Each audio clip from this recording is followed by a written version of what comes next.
The Cedar Summit eVent compression dry sack. I like it. I like it a lot. I have yet had a wet sleeping bag.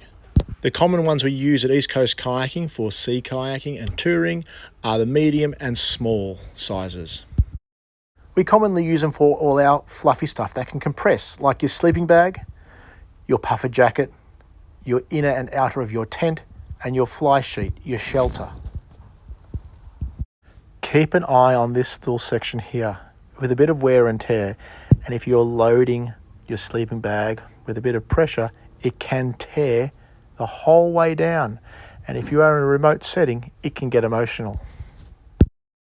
We highly recommend that you make sure all your zips of your sleeping bag tent are done up, so when you do compress your item, you do not kink any of your zips. The more you do it, the more you'll create your own systems. With my sleeping bag, I throw my pillow in, my bug net in, and then I stuff my sleeping bag with the zips all done up, feet first, all the way in. It's so important to keep squishing, squish, and then squish all the air out as much as you possibly can before you do the top section up. When utilising these bags, I've had my sleeping bag and puffer jacket sitting around about 5 centimetres of water all day, and they've never been wet. I use them for my tent, really to protect more from the salt water inside my boat, because you might pack up your tent wet in the morning.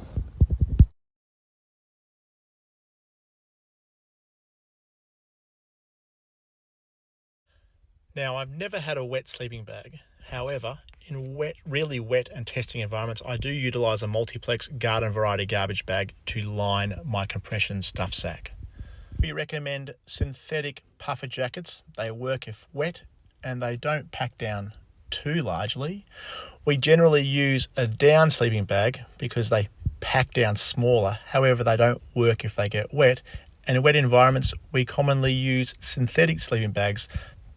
They don't pack down so small, but they continue to work if they get wet. The most important part of this system is that you squish all the air out and you twizzle the exposed garbage bag, and you do a loose overhand knot and you tuck it down the side of the compression stuff sack.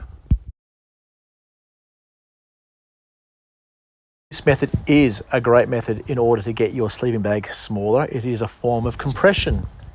However, once you've used this, you've tied your knot off, you're unable to make the bag any smaller. You can only make it as small as the amount of volume of air trapped inside the bag. The whole twizzle and loose knot is key for reopening it. Once you open it and you want to open the bag again, you re-twizzle it and you push the knot back through in order to reuse the garbage bag. You should be able to use it for quite some time, a week or two, if you take care of the trash bag. If you have any further questions, please write them below in the comments and we'll try and do our best to follow up. Otherwise, get out and enjoy the outdoors. East Coast Kayaking and the Kayak Shop Australia, the kayaking specialists.